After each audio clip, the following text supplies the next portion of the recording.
You've been told gratitude is magnetic. Feel grateful and good things will come. Here's the problem. Magnets pull from outside. Your reality doesn't. What you call attraction is actually selection.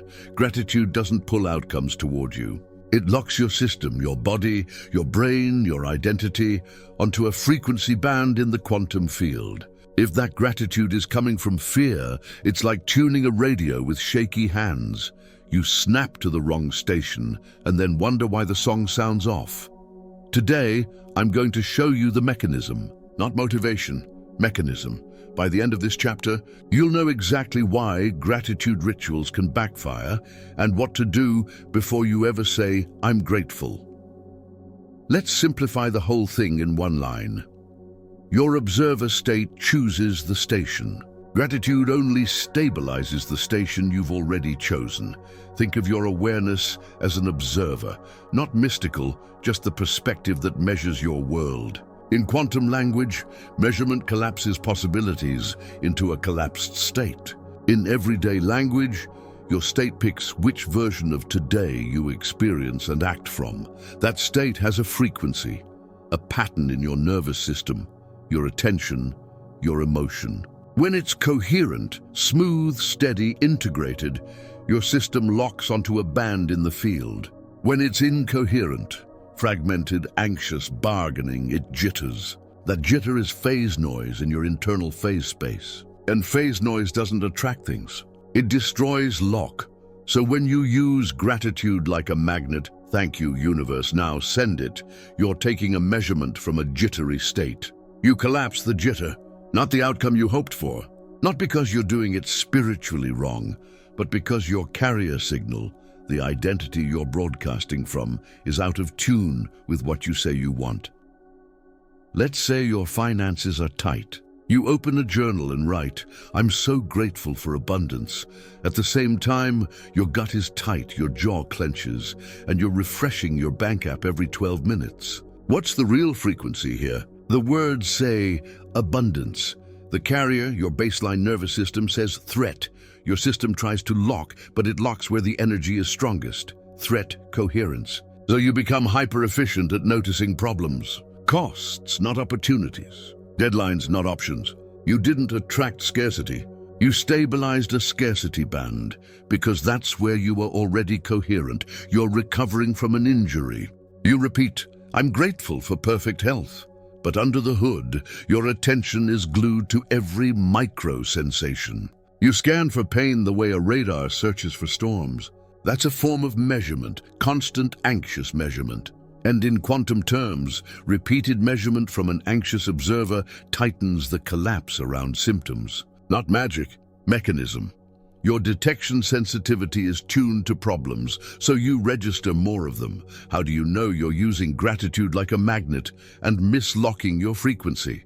You feel relief only while saying the words. As soon as you stop, panic returns. You check for results immediately after the practice. Messages, sales, the number on the scale. One neutral outcome, a delayed email.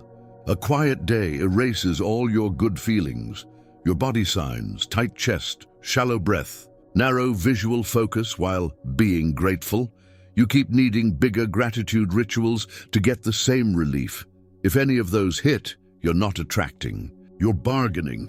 And bargaining is just fear in a nicer outfit. Let me give you a radio analogy. Your identity state is the carrier frequency, the stable wave that actually does the transmitting. Your words and emotions in the moment are just modulation, the information you ride on top.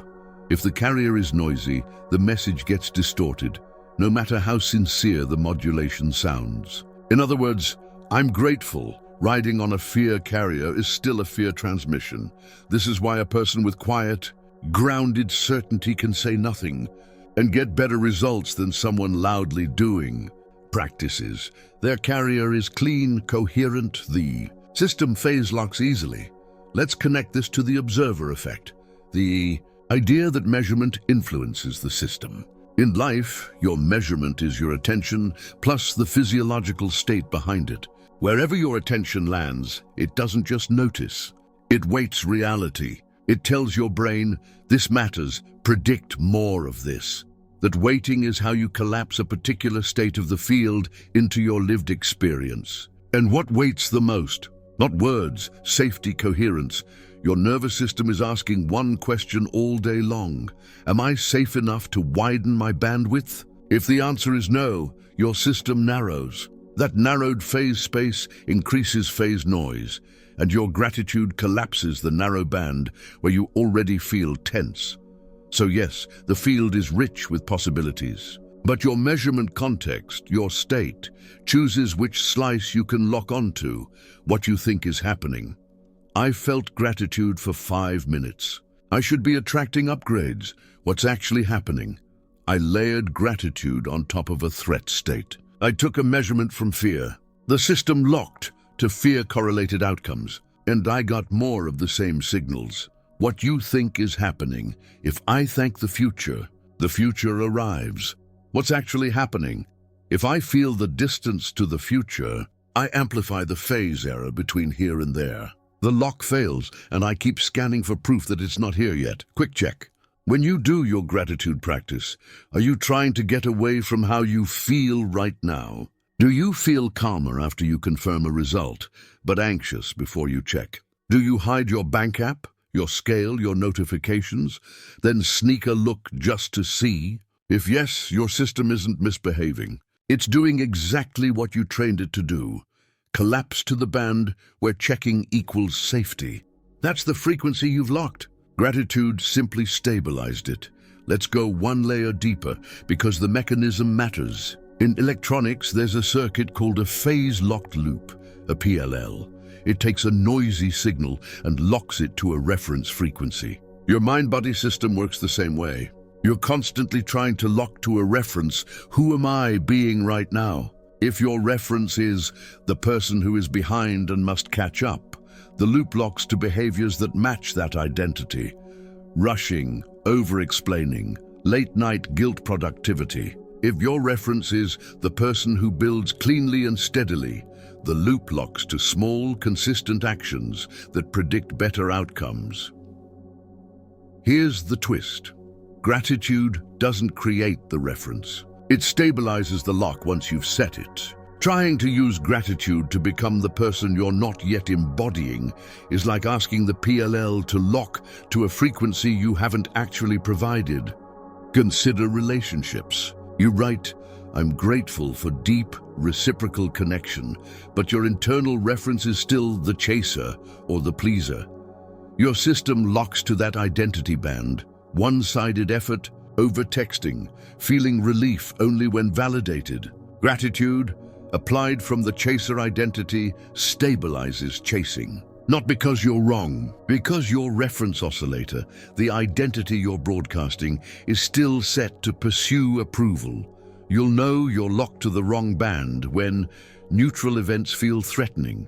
Silence equals danger. Your mood rides the scoreboard. Bank balance. Likes, replies. You need the ritual to function, but the effect decays quickly. You keep performing gratitude around other people, but feel empty when alone. You forget to do small, obvious behaviors that would naturally express the identity you claim. If that's you, nothing is broken. The loop is working. It's just working on the wrong reference. So here's the correction. Simple, precise. Gratitude is a stabilizer, not an ignition. Use it to reinforce the identity band you've already entered, not to force entry into a band you haven't embodied. In practice, that means you handle the baseline first, coherence, safety, breath, posture, attention spread. Then you apply gratitude to weight evidence that already exists in this band, however small. That sequence reduces phase noise, minimizes phase error, and lets the system lock cleanly. Say it with me. Baseline first, gratitude second. Let me walk you through a 60-second snapshot so you can feel the difference. You sit down to do gratitude. Old way. You close your eyes and force big feelings about a future you don't quite believe in. Your chest tightens. You start thinking about bills. You write faster. You feel a flash of relief. Then you check your phone. The loop locks to checking. Done. Correct way. Baseline first. You widen your vision. Soft focus on the edges of the room. You slow your exhale 4 counts out, pause 4 counts in, twice. Your shoulders drop a notch. Your jaw unlocks. Your system opens a little bandwidth. Now you pick a present tense identity band. I'm the builder who finishes what I schedule. Tiny, grounded. Then you note 3 micro-evidences, already true right now. You answered 1 lingering email. You set a 25-minute focus block. You cleared 2 tabs. No gratitude, specific. I'm grateful I'm the kind of person who clears friction early. Not future, not fantasy. Evidence waiting. The loop hears a clean reference and a clean signal. It locks. And because it locks, your next action, opening the dock you planned, feels friction light. That's gratitude as stabilizer. I want you to notice something. Nothing in that sequence depended on a result from the outside world. No sale, no text. No scale change, you took control where it actually matters, measurement context. And measurement context is what collapses the next slice of reality. If you've been spending energy on loud, dramatic gratitude sessions that leave you exhausted, try quiet, precise ones that change what you notice and do in the next 5 minutes. That difference is the difference between performative modulation and a stable carrier. Ask yourself, right now, what identity band do I keep broadcasting without meaning to? What do I do immediately after gratitude? Do I breathe or do I check? Which 3 micro-evidences could I register today that confirm the identity I actually want? You don't need courage for this. You need clarity. Clarity about the order of operations. State, evidence, gratitude. That's the chain that changes the band. Wait, this gets stranger. Most people aren't just using gratitude from the wrong sequence. They're using the counterfeit version of gratitude, bargaining dressed as appreciation. Counterfeit gratitude spikes a feeling, but raises your phase noise. It feels good for a minute and breaks your lock right after. In the next chapter, I'll show you how to spot counterfeit gratitude in under 10 seconds. You'll learn the telltale body cues, the mental loops, and the language patterns that guarantee mislock, so you can stop reinforcing the very band you're trying to leave. Recap in one breath. Your observer state chooses the band. Your gratitude stabilizes the band you're already in. Use it from fear, and you lock fear. Use it after you've established coherence and gathered present tense evidence, and you stabilize the identity that predicts the outcomes you care about.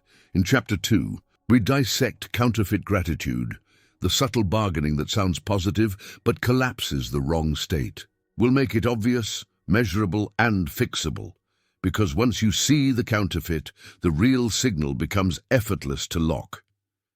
Baseline first, gratitude second. I'll show you exactly how to tell the difference next. You can make gratitude sound beautiful and still use it to lie to yourself. That's the trap.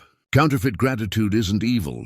It's just bargaining dressed as appreciation. It spikes a feeling and then collapses you right back into the same band you were trying to escape.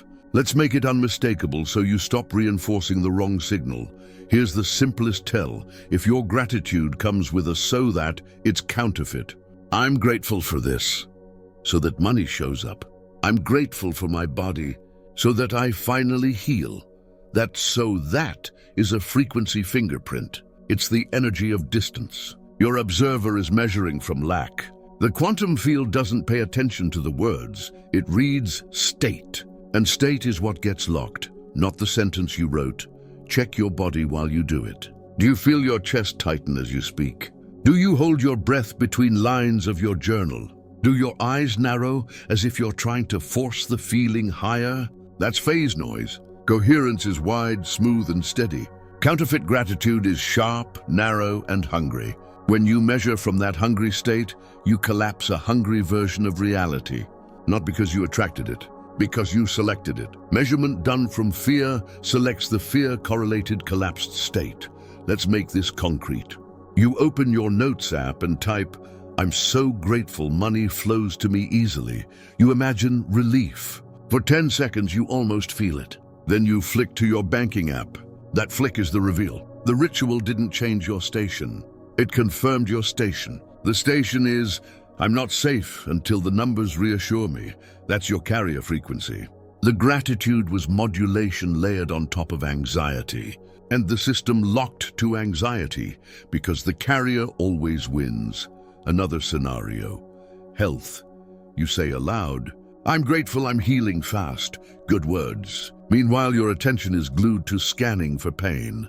You stand up and wait for the signal, like a satellite seeking connection. The first twinge you label as bad news.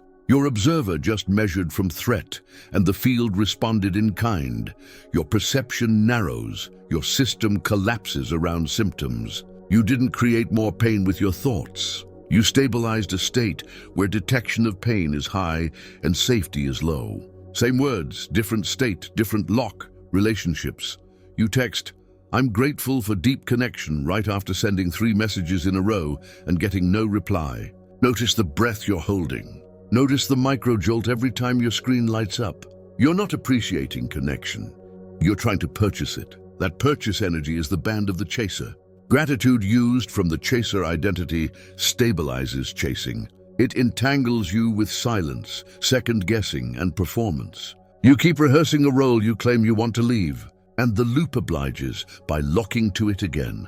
You'll know you're running counterfeit gratitude when relief exists only during the ritual and vanishes as soon as you stop. When you need external confirmation quickly, or you spiral. When neutral events, silence, a slow day, no change in metrics, feel threatening. When your tone gets louder and your body gets tighter the longer you practice. When you secretly rank your gratitude, bigger, faster, more intense, as if anyone is scoring. That's not gratitude. That's adrenaline.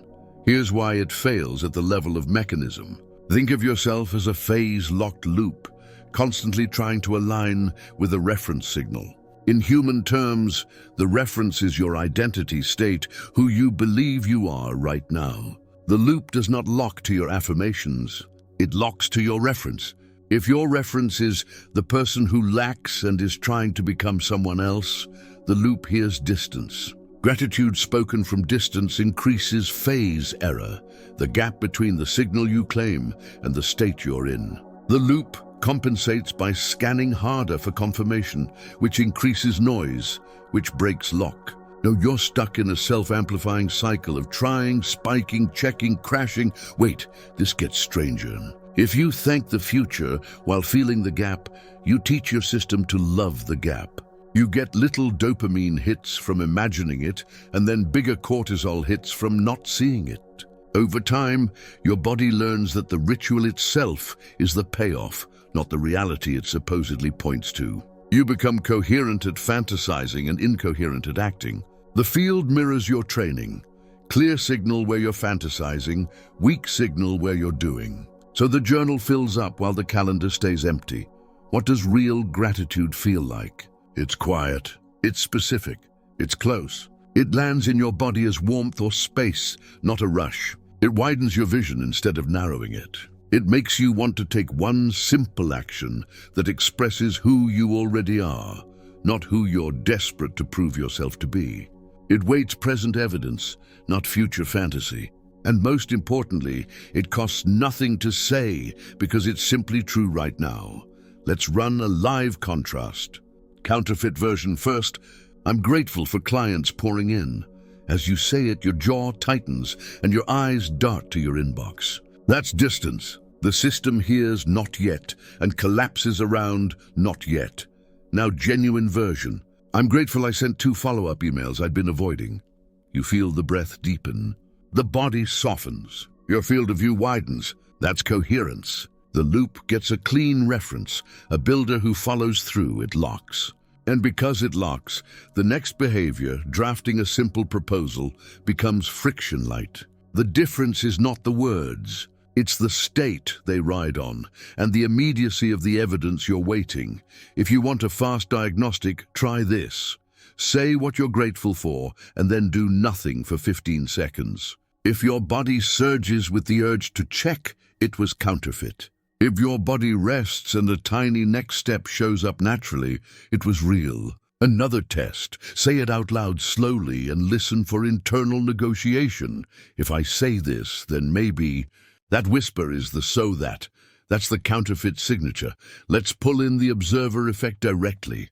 Every time you turn your attention to a slice of reality, you're not just noticing, you're changing the weighting of the probabilities your nervous system will predict next. That's your subjective version of collapse. Counterfeit gratitude points your attention at a fantasy image, while your physiology points at threat. Mixed signal, inconsistent lock. Real gratitude points attention and physiology at the same place.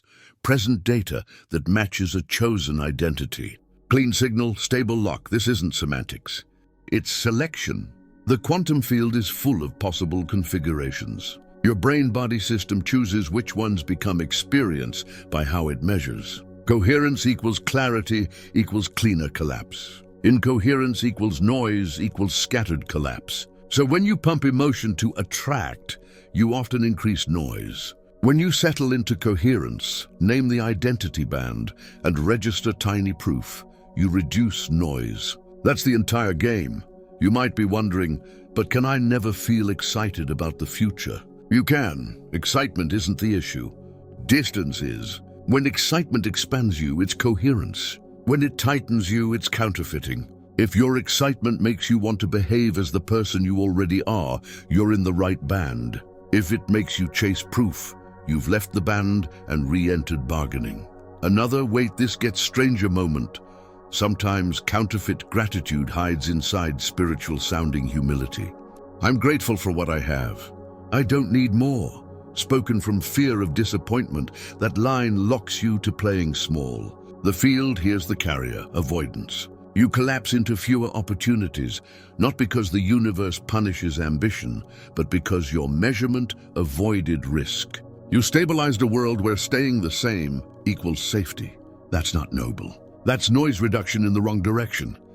Let's map this to entanglement in a way you can use. Your outcomes are entangled with the roles you embody. If you keep the role of rescuer at work, counterfeit gratitude will stabilize rescuing.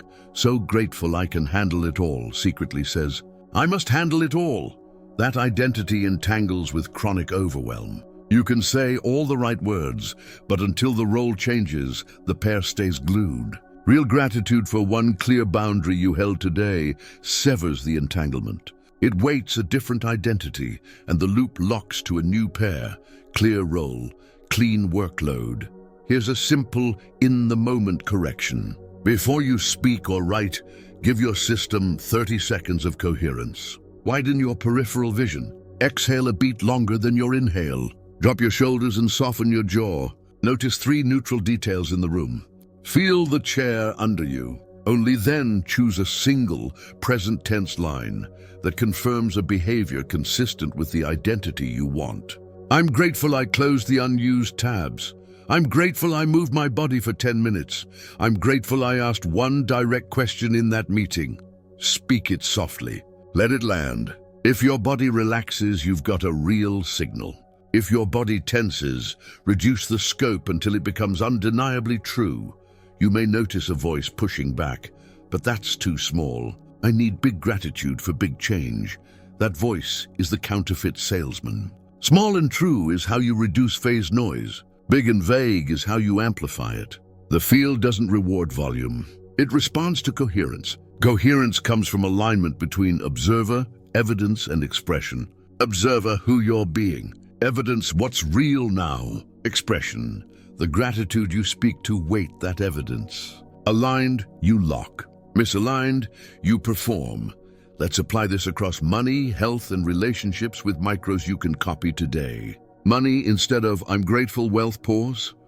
Try I'm grateful I scheduled a 25-minute block to review last. Month's expenses without judgment, that line weights. The identity of a responsible creator and sets a clean next action.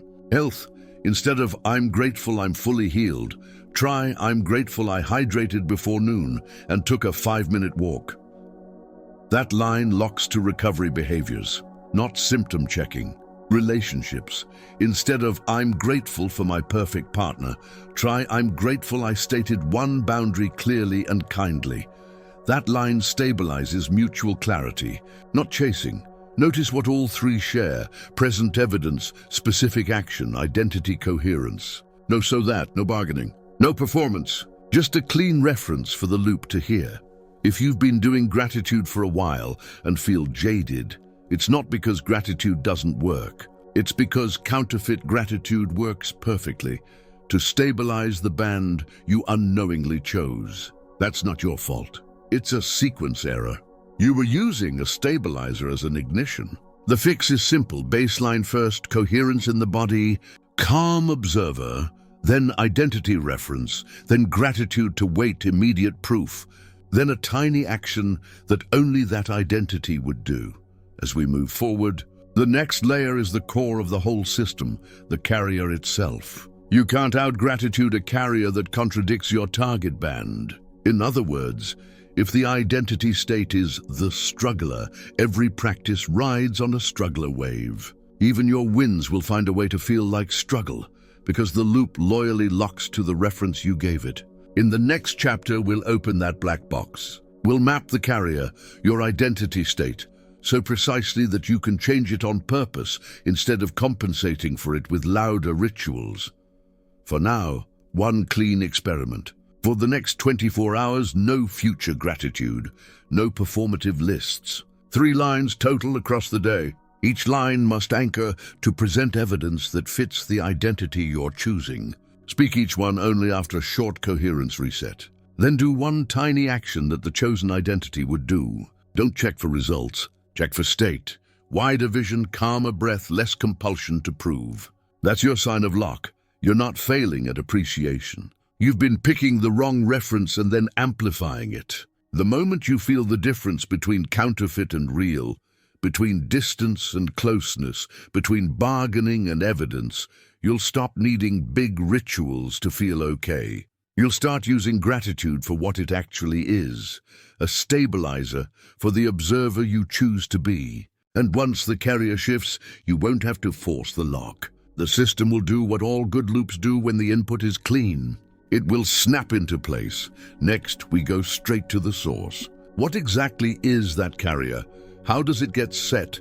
And how do you change it in real time? When you understand that, gratitude becomes effortless and potent because it's finally riding the right wave. You don't get the frequency you want. You get the one you are. That's the carrier, not the words, not the momentary emotion, but the identity state underneath everything. If your practices haven't been sticking, it's because the carrier has been driving and the modulation has been pretending to steer. Today, we're going straight to the source. Picture your system the way an engineer would. There's a reference oscillator, your identity state. It hums at a baseline frequency, whether you speak or sit in silence. On top of that, you layer content, thoughts, feelings, gratitude, strategy. That's modulation. But a receiver doesn't lock to the modulation. It locks to the carrier. If the carrier says, "I'm the struggler," every technique rides on a struggler wave. Wins feel temporary. Setbacks feel definitive. Even your gratitude becomes a workout, not a stabilizer. Behind the identity state is a predictive engine constantly asking, "Who am I right now? And what does someone like me do next?" It's efficient, not moral. It prefers familiar over optimal. Familiar equals safe to the system. That's why you can be exhausted by your patterns and still repeat them. The carrier claims safety through sameness. The quantum field gives you a buffet of possible configurations, but your predictive engine collapses what matches its story of you. Not because the field denies you, because your measurement insists on you. So what is this identity state concretely? It's a cluster of priors, beliefs, body memories, micro-habits of attention that shape your observer. It's how you breathe when you're not thinking about breathing, where your eyes rest when nothing is demanded of you, the tone in your inner voice when you read an email header without opening it, the posture you default to when you walk into a room where you know no one. These micro-signals form a coherent reference. They say, "This is me." And from there your loop locks. When that identity state is coherent, the system finds phase quickly. Your attention spreads. Your breath deepens. Your choices feel obvious. You notice the next right behavior without drama. When it's incoherent, you search, you bargain, you add more practices. You try to talk yourself into a reality the carrier won't support. That's the friction you've been calling lack of discipline. It isn't discipline. It's phase error. Let's draw the map without burying you in theory. There are 3 layers that set the carrier: posture, prediction, and permission. Posture is literal. Breath, gaze, muscle tone. Your nervous system encodes identity in your body. The way you hold yourself broadcasts safe builder or threatened bargainer before you say a word. This is not about power posing. It's about a baseline that widens or narrows your phase space. Widened space equals more options to lock onto. Narrowed space equals repetitive loops. Prediction is the story of you. Do you expect yourself to follow through or to scramble late? Do you expect conversations to open or to close? Do you expect money to be handled or to surprise you? These aren't affirmations. They're priors baked into how you interpret signals. A delayed reply means something different to 2 carriers. One hears space, the other hears rejection. Same event, different collapse. Permission is the quiet rulebook. What are you allowed to have without paying a penalty? What are you allowed to say without losing belonging? What are you allowed to feel without fixing it? If permission is low, your system sabotages coherence, because coherence makes movement possible and movement violates a rule. You will not out-practice a rule you haven't edited. I'm going to ask you to test this directly. Don't imagine, observe. For the next few lines, do nothing but notice. How are you breathing right now? Slow exhale or clipped? Where does your attention land when it wanders? Threats or options? When you glance at your to-do list, do you feel your jaw set or your shoulders drop?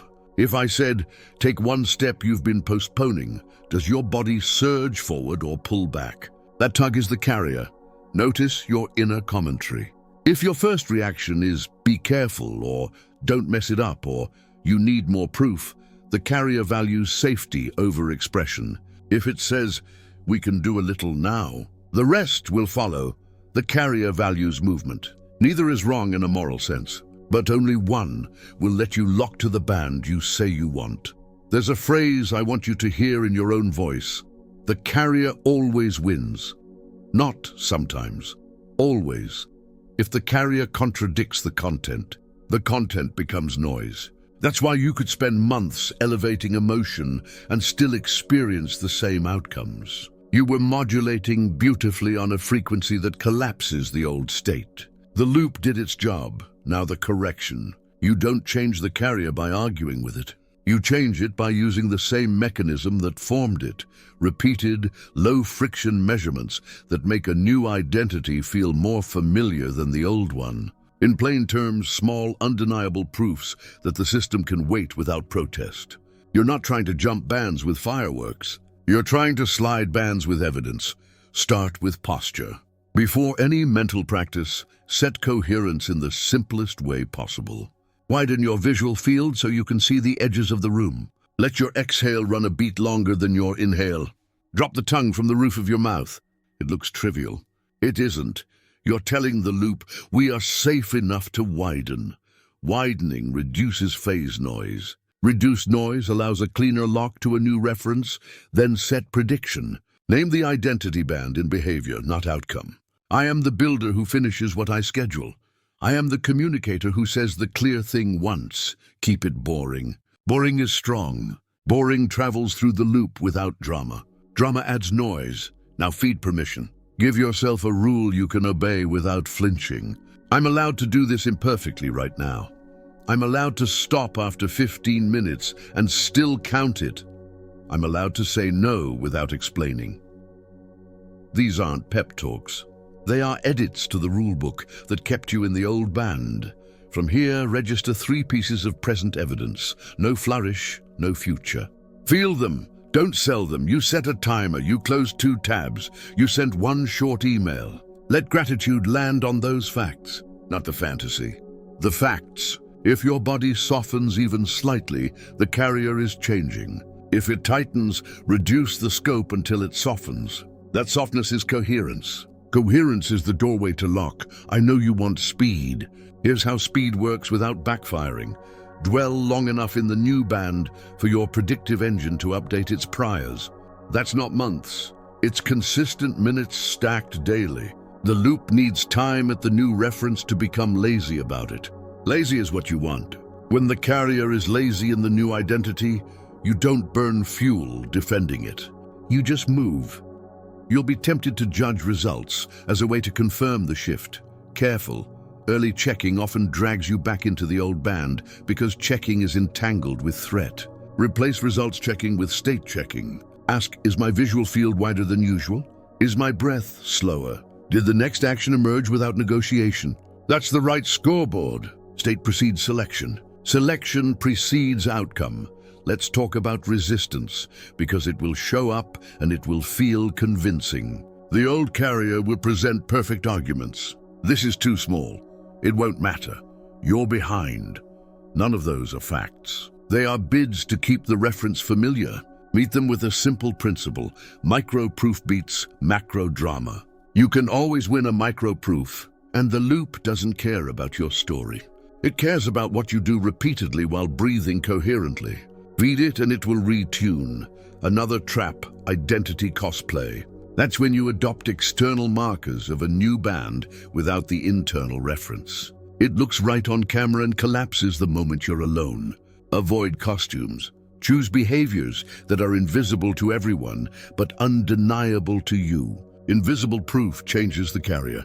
Costumes amplify modulation and leave the carrier intact. You might ask, can I keep using gratitude while I change the carrier? Yes, if you use it as a microscope, not a megaphone. Gratitude should weight what is already true for the new identity, however small. I'm grateful I honored a boundary as a microscope. I'm grateful my entire life is transformed as a megaphone. Microscopes refine, megaphones distort. There's a deeper reason this order matters. Your system is always balancing two forces, precision and stability. Precision is how tightly you can lock to a band. Stability is how long you can stay there under noise. When you chase big emotions to force a lock, you may get temporary precision and zero stability. When you set the carrier first, you gain stability and precision follows. Stability plus modest precision beats high precision with no stability every day of the week. You'll also notice something surprising. When the carrier shifts, you'll feel less need to convince yourself. The internal monologue quiets. The next action appears with less negotiation. The urge to check diminishes. This is not boredom. It's the sensation of the loop doing its job with fewer interruptions. Many people misinterpret this calm as nothing's happening and try to wake themselves up with drama. Don't. Calm is the sign of lock. Protect it. If you want a single, clean practice to install this, run it like a daily lab experiment for 7 minutes. 2 minutes to set posture and breath. 1 minute to name the identity band in behavioral language. 2 minutes to collect 3 present proofs, even if they're tiny. 1 minute to speak gratitude specifically to those proofs. 1 minute to perform a single action only that identity would choose. Stop there. Don't chase more. Let the loop digest. If you crave more, that craving is a data point. The old carrier is trying to perform. Smile. Come back tomorrow. Let me address the fear that you'll lose your edge if you drop the old identity. You won't. You'll lose friction. Edge without friction is clarity. Clarity is what your system uses to collapse cleaner states with less wasted energy. If you've relied on urgency as your fuel, the first few days may feel flat. That's withdrawal from noise, not loss of power. Power returns as steady momentum. Hold through the flatness. The lock is setting. There's one more layer worth naming because it keeps people stuck. Entanglement with roles. If your identity is fused with a role, rescuer, underdog, genius, loner, your carrier won't shift until the role does. Roles come with rules and rewards. Identify the rule you've been obeying to keep the reward.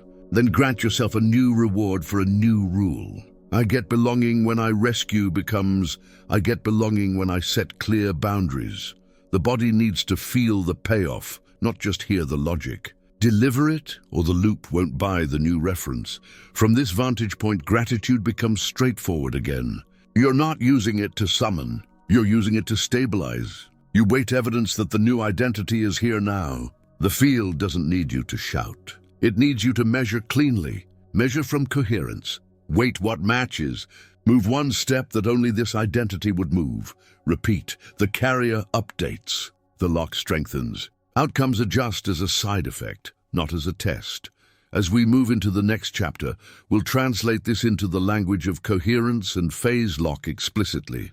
You'll see why thanking a distant future can increase phase error, and how to create a local reference that your system can actually snap to. Less drama, more lock. The difference is not mystical, it's mechanical. And you can run it today, quietly in the background of your life, until the background becomes the signal.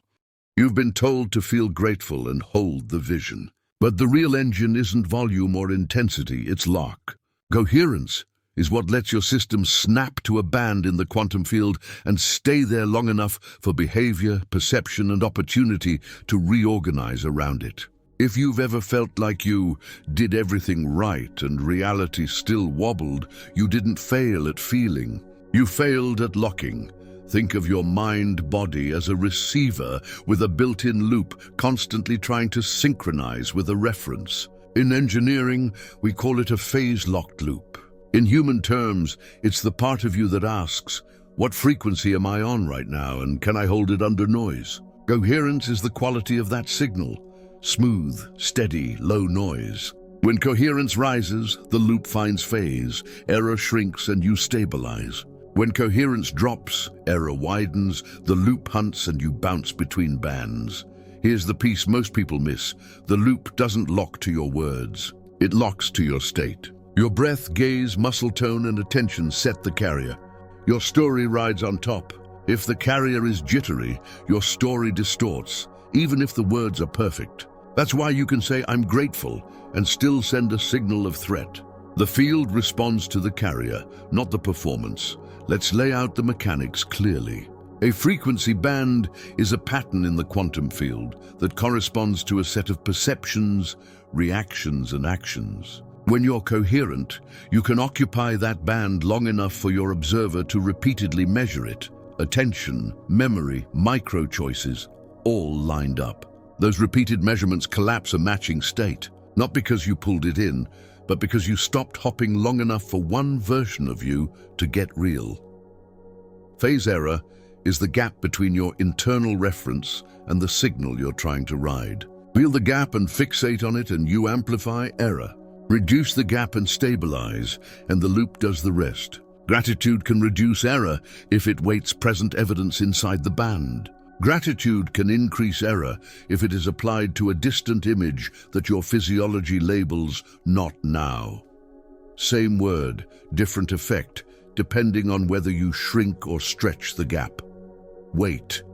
This gets stranger. Thanking a future that feels far can wire your loop to love the distance. You get micro hits imagining it, then bigger crashes when you don't see it. Over time, your system becomes coherent at fantasizing and incoherent at acting. Not mystical, mechanical. You train the loop to lock to the rehearsal, not the signal. So the first order of business is coherence. You don't need candles for this. You need physics you can feel. Coherence shows up as wider vision, longer exhale, steady tone in your voice, and attention that is less jumpy. The system interprets that as safety. Safety widens your phase space, more states available to select from, and lowers noise so the loop can detect a clean reference. From there, very small inputs make a disproportionate difference because the loop is ready to snap. Now about reference. A reference has to be local. Local means your system can sense it right now without negotiation. If you've been trying to lock to a distant storyline, you've been feeding the loop an abstract target. It can't lock to abstraction.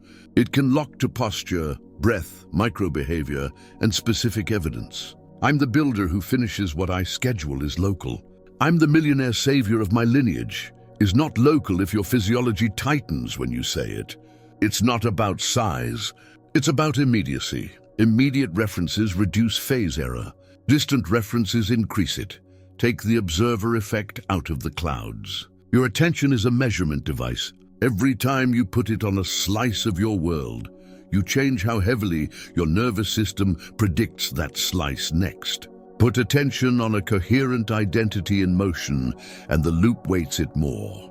Put attention on the gap, and the loop waits the gap. You're not attracting randomness. You're selecting and reselecting a band by how and from where you measure. You might ask, can I just crank emotion to force lock? Briefly, yes. But emotion without coherence is like turning up volume on a detuned radio. It's loud, but it's still static. Precision without stability. The loop might grab for a moment, then lose phase the second noise hits. An email, a bill, a look from someone you care about. Stability is the quiet superpower. It's the sense that you move in the same direction, whether it's raining or sunny. That steadiness is what collapses a new state into the ordinary. Let's ground the signals you can feel right now.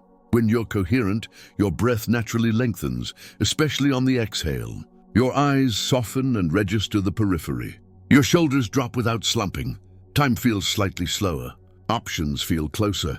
The next step appears without you auditioning 20 alternatives. When you're incoherent, your vision tunnels, micro-muscles tighten. You push your words, and you rehearse scenarios that never arrive. Same day, different loop. A small but critical detail. Your loop has hysteresis. It resists flipping bands quickly. That's not sabotage. It's stability protection. If you've ever had a breakthrough and then slid back, you probably changed the reference for a moment, but didn't dwell long enough for the new band to become the lazy default. Dwell time matters, not months of waiting, minutes of clean lock, repeated daily with zero drama. You're letting the loop get comfortable, so it picks the new band without burning fuel. Noise is unavoidable, so work with it. Some noise even helps, stochastic resonance. A tiny amount of novelty can make a weak signal more detectable to the loop. Translate that to ordinary life. Small, fresh behaviors aligned with your chosen band can help a coherent lock form faster. Not huge leaps, slight variations that keep the loop alert without overwhelming it. Variety, not volatility. This is the point where most people ask, okay, what do I do with gratitude? Use it as a stabilizer. Once you've created local reference and felt coherence rise, gratitude becomes a tool for weighting the exact, present evidence that confirms the band. One call made, one boundary honored, one clean block of focused work, one food choice that matches your recovery. Spoken simply, without bargaining, it tightens lock by decreasing error and increasing confidence. The system hears, this is already true, and commits more bandwidth to it. When you're tempted to thank the future, check your body first. If your chest tightens and your eyes narrow, don't fight it with more emotion. Return to local reference. Ask, what is the smallest, undeniable proof of this identity right now? It might be as simple as setting a timer and opening the file. You're not lowering standards. You're increasing signal-to-noise ratio. Once the loop snaps, you can scale. If you prefer a single sentence to anchor the whole mechanism, use this. Coherence picks, gratitude pins. Coherence picks the band by lowering noise and reducing error. Gratitude pins it by weighting real-time confirmations of the identity you've selected. You don't chase outcomes with this. Outcomes emerge as the selection stabilizes. Let me give you a lean exercise you can run in under 3 minutes without turning it into a ritual. First, widen your vision so you can see the edges of the space you're in. Let your exhale extend a beat longer than your inhale. Feel the chair under you, the weight in your hands. Second, name a local reference in behavior. I'm the person who closes what I open. Third, find one proof from today that matches. 1. Speak gratitude to that proof in plain words. Stop. Notice if the next action shows up without negotiation. If it does, go do it calmly. If it doesn't, reduce the reference until it does. You're teaching the loop to prefer this band because it feels safer and cheaper. Less energy to maintain. You might worry this is too minimal to matter. Minimal is the point. The loop respects repeatable signals, not heroic performances. Heroics often spike error. Repeatability erases it. The quieter your path to lock, the less you'll need to fix yourself midday. And the less you fix yourself, the more your actions feel inevitable. That inevitability is what people mistake for luck. It's just a receiver holding phase. Let's talk about attention drift, because it's the main way you lose lock. Drift usually starts with micro-checking, inbox, notifications, metrics. Those checks are an entangled pair with threat for many people, which means every check injects noise. If you must check, schedule it and make the posture of checking coherent, wide vision, longer exhale, relaxed jaw, so you don't accidentally train the loop to associate checking with panic. That small adjustment keeps the band intact. There's also the temptation to narrate your way into coherence. Narration is modulation. It doesn't set the carrier. If words help you feel your breath, use them briefly, then return to sensation. The loop trusts sensation more than speech, because sensation is immediate and hard to counterfeit. If you can't feel it, don't force a story. Reduce scope until you can feel a single, clean physical cue of safety. From that cue, identity statements land. From identity, gratitude pins. If you've ever wondered why small wins feel disproportionately powerful when you're calm and meaningless when you're frantic, this is why. In calm, the loop is locked. Your brain weights the small win as evidence of this is what we do. In frantic, the loop is hunting. The same win is dismissed because the reference is not enough yet. Same event, different phase. Another subtlety. When coherence increases, your perception of time changes. You'll feel like you have more of it. That's not mystical either. Your attentional bandwidth widens, and you stop spending cycles predicting threats that don't exist. Use that surplus to take one action that only your chosen identity would take. Not 10 actions. One is enough to reinforce the lock. The loop loves consistency more than intensity. You'll know this chapter has landed when you begin measuring your day by lock quality rather than by scoreboard. Did your vision stay wide more often than not? Did you return to a local reference quickly after noise? Did your gratitude pin actual present tense proof instead of bargaining for a future? If yes, the band is stabilizing. Results become less surprising and more obvious. That's the sensation of selection taking over where effort used to live. If you catch yourself slipping into future thanking out of habit, smile and treat it as data. Your loop is searching. Searching is fine. Hunting is costly. Interrupt hunting by making the target local again. One breath, one posture shift, one micro-behavior, one true line of gratitude. You're not starting over. You're shortening the time to relock. Hold one more frame as we move on. Identity never locks in isolation. It entangles. Roles, rules, and external patterns pair with your internal reference, and the pair collapses together. If you set a clean internal reference, but keep the role that contradicts it, the loop receives mixed signals and stalls. That's the next layer. We'll map how identity and outcome form an entangled pair and how to decouple them without drama. For now, remember the sequence you can feel in your body. Widen, slow, name, prove, pin, move. Coherence first, then gratitude as a stabilizer, then the smallest action that expresses who you already are in this band. Do it quietly. Do it daily. Dwell just long enough for the loop to get lazy about it. When the lock is real, you won't need to push. You'll just notice you're living in a version of reality that used to take effort to imagine. You've seen how coherence creates lock. Now we need to talk about why certain outcomes keep orbiting you even after you change your state. Entanglement. Not the spooky sci-fi version. Practical entanglement between the role you inhabit and the patterns you keep meeting. Change one without the other and the pair snaps back. That's why you swear you're different, and then the week looks suspiciously familiar. Here's the clean definition we'll use. Entanglement is the coupling between your internal identity, state, the reference you broadcast, and an external pattern that reliably co-appears with it. Think of it like paired dice. You roll one, the other moves.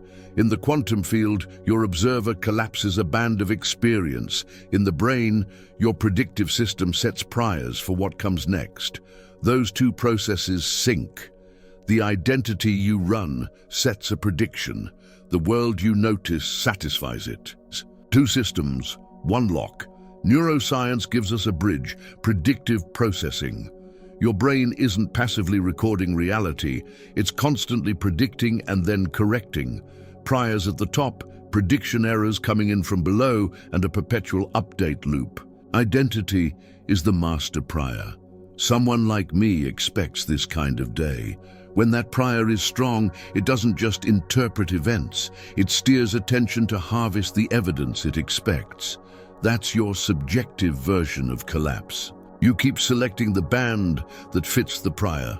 Now link that to the field. The quantum field offers a distribution of potentials, many ways the next hour could arrange. Your observer measures from inside the identity prior. Attention, physiology, and microbehavior form a coherent measurement context. From that context, you repeatedly sample the same slice, same meetings, different month, same money habits, new year. Not because fate is cruel, but because the pair, identity and outcome, remained entangled. Here's the crux. Gratitude thrown at the outcome cannot disentangle the pair. If you keep the identity, the outcome rides with it. This is why people thank for change and then recreate the conditions that keep the old story alive. The loop isn't disloyal, it's efficient. It preserves the lowest energy prediction unless you update the prior with present embodied evidence. Let's keep examples light and focus on mechanics. Imagine two identity priors. I am the responder who keeps things from breaking, and I am the builder who ships cleanly. Each produces different prediction maps. The responder's attention orients to threats and fires. The builder's attention orients to structure and sequence. Now add the field selection. The first identity collapses days filled with urgent requests. The second collapses days filled with blocks of clean execution. If you speak gratitude from the responder identity, so grateful everything's handled, you wait more evidence of fires because that identity's safety is proven by putting fires out. The pair holds. So how do we break the pair? Not by attacking outcomes, by recoding the identity prior and letting the outcomes update as a side effect. This feels backward if you're used to behavior hacking, but behavior follows prediction. Prediction follows identity. Shift the master prior and the prediction error dynamics change. What used to feel wrong begins to feel normal, and your brain stops correcting back to the old pattern. Let's make it practical. Step 1. Name the role that keeps you entangled. Use simple behavioral language. The chaser, the rescuer, the struggler, the lone wolf. Don't dramatize it, just name it. Step 2. Identify the rule that gives that role its reward. Every role has one. I get belonging when I fix. I get significance when it's hard. I get safety when I stay separate. The rule is the lock. Step 3, write the new rule for the new role in equally simple language.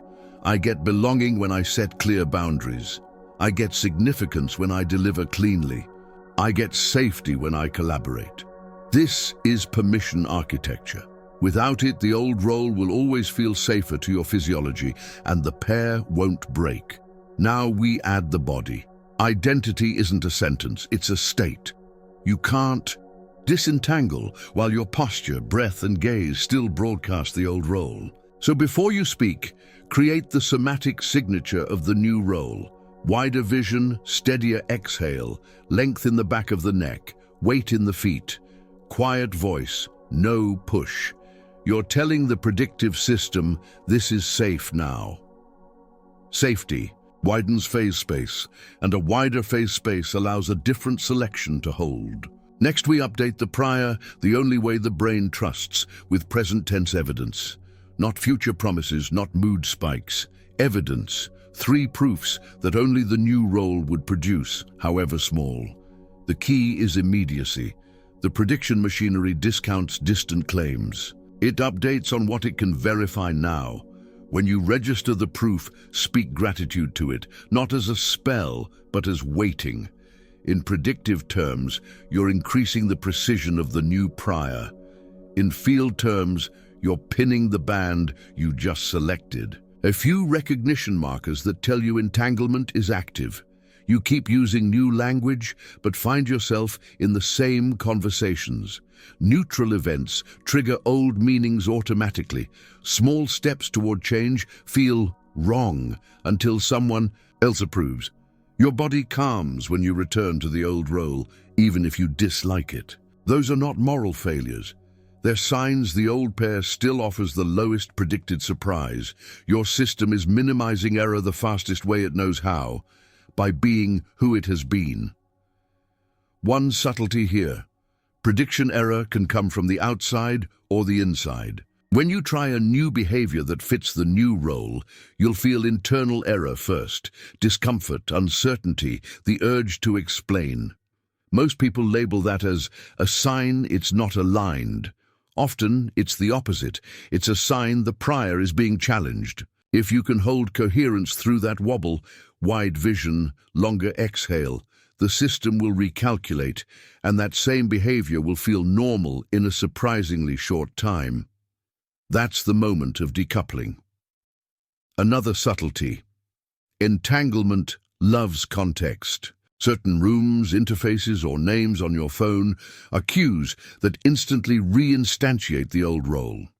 Think of them as environmental oscillators that can pull your loop back into phase with the past. You don't need to avoid them.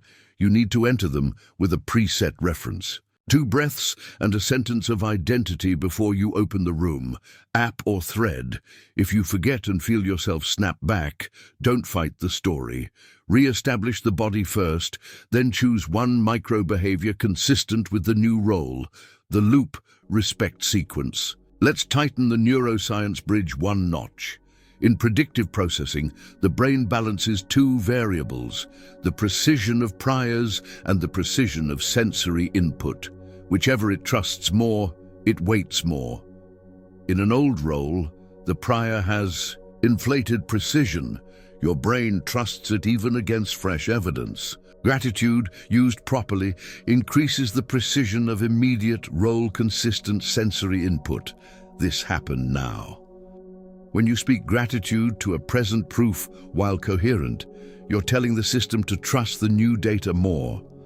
Over a few repetitions, the prior's precision drops. The identity updates. The external pattern follows because the measures you take and the meanings you give begin to differ. You might wonder, how long does this take? It's shorter than you think if you stop arguing with outcomes and work at the level of priors. Minutes of clean lock repeated across days beat hours of dramatic effort. Hysteresis plays here too. Give the new pair a dwell period before evaluating. If you judge after one conversation, you're still entangled with the old role's scoreboard. Our target is state stability. Outcomes will lag and then leap. A quick integrity check you can run today. Say the new role sentence out loud in a calm voice. Notice your body. If it tightens, shrink the claim until your breath stays steady. Then collect one proof and speak one line of gratitude to it. Stop. No performance, no bargaining. If your eyes widen and your shoulders drop, the pair is loosening. If you feel the urge to announce your change to someone, wait. Announcements often re-entangle you with the social role you're exiting. Silence is a stabilizer while the new prior takes root. One last piece, because it explains why some wins don't stick. If you force an outcome while the old identity remains, you create a split pair. New outcome tethered to old role. The brain labels it anomalous. Anomalies trigger correction. You will unconsciously behave in ways that bring the world back to what matches the prior. This is why self-sabotage feels weirdly satisfying in the moment. It resolves prediction error. The fix isn't more discipline. It's a different prior, proven by small, coherent acts, pinned by gratitude, held long enough to become ordinary. From here, gratitude becomes simpler and stronger. You're not using it to shop for outcomes. You're using it to increase the precision of the new identity's evidence, so the brain updates and the field selection stabilizes. A single quiet line is enough when the carrier is true. And because the pair is decoupling, you won't need to manage reality as much. It will stop reflexively snapping back. In the next chapter, we'll get Diagnostic. You'll learn to spot mislocks in real time, the micro behaviors and body cues that tell you you're collapsing the scarcity band even while you say all the right words. We'll turn those into quick corrections you can run on the fly, so you can keep the new pair intact under noise and actually enjoy stability instead of chasing it. You don't need a lab to know what band you're on. Your body and your behavior tell you in real time. If you learn to read those signals, you can catch mislocks before they harden into your day. Think of this chapter as your dashboard. Quick reads, clean corrections, no drama. Start with the fastest indicator, your breath. When you practice gratitude and your exhale gets shorter, you're not stabilizing anything. You're bargaining. Coherence always lengthens the exhale a little and widens your field of view. If your breath clips and your eyes tunnel, you're locking to a threat-correlated band, even if your words sound positive. Don't argue with it. Read it. Next, watch your impulse to check. You finish a line of gratitude and your hand floats to your phone. Inbox, messages, metrics, anything that could hand you instant proof. That urge is the tell. The loop is hunting for confirmation because it didn't lock. When you're actually locked, checking feels optional. You might still look, but there's no pull. The difference between a choice and a compulsion is the entire diagnosis. Notice your voice. If you have to push it to sound certain, you're not. Coherent certainty is quiet and level. It doesn't need pressure. When the band is wrong, your voice rides high in the throat, words rush, and you feel the need to repeat yourself. Repetition is often an attempt to overcome phase error with volume. It won't work. Lower the effort. Fix the state. Scan your attention pattern. Coherence lets you perceive periphery, literal periphery in your vision and conceptual periphery in your options. Scarcity lock narrows both. You rehearse the same two outcomes and miss the third, obvious one. If you're cycling through identical mental loops, you're not receiving fresh data. You're amplifying an old prior. Widen your sightline on purpose and see if your next thought gets simpler. If it does, the band is shifting. There's a tactile cue almost everyone overlooks, jaw and tongue. When the carrier is fear, the jaw sets and the tongue glues to the roof of the mouth. That's bracing. You can't stabilize a new band while bracing. Drop the tongue, let the jaw unhook and remeasure. If your words suddenly sound less big and more true, you just watched state change in real time. Track micro-timing. After a gratitude line, do you feel compelled to act immediately to prove it worked? That urgency to perform is a scarcity artifact. When the system locks cleanly, the next action appears without negotiation and without the need to make it impressive. If you're chasing the impressive move, you're trying to buy safety. The loop hears that purchase energy and returns you to the old station. Watch how neutral events land. Silence from someone, a slow morning, a dip in metrics that still sit within the normal range. In a coherent band, neutrality is just data. In a scarcity band, neutrality feels like threat. If your stomach drops at absence of proof, your reference is not yet, and your gratitude is functioning as a temporary sedative, not a stabilizer. Do a 15-second stall test. Say one line of gratitude, then sit still with your eyes open and your vision soft. If your body surges to check, it was counterfeit. If your body settles and the next small step shows up on its own, it was real, simple, honest, repeatable. Feel your posture. Not posturing, posture. Are your shoulders lifted toward your ears while you insist you're open? Are you leaning forward as if trying to arrive faster? The loop reads that as reach. Reach increases phase error. Coherence sits back into the chair, lets the spine find length, and allows the head to float. You don't have to look enlightened. You do need to stop chasing your own words. Listen for a hidden clause in your language. I'm grateful for this so that if a "so that" is implied, you've left appreciation and entered transaction. Transactions are fine for business. They're noisy for selection. Strip the clause. Speak only what's true now. If your body relaxes, you've found the clean line. Check your relationship with time. In scarcity lock, time feels thin and fast. You hurry even when nothing requires speed. In coherent lock, time feels slightly wider, even if your calendar is full. It's not mystical. It's bandwidth. Your predictive system spends fewer cycles on threat, so you have more cycles to move. If you don't feel that widening at least once after your practice, you didn't change bands. Run the one-proof audit. Pick the identity band you claim. Builder, clear communicator, responsible creator, and ask for one undeniable proof from the last hour that matches. If you can't find any, you were modulating without a carrier. Don't punish yourself. Just reduce the scope until you can claim one clean proof and feel it land. That feeling is the lock beginning. Pay attention to how you interpret small friction. In scarcity, a minor setback becomes a story about you.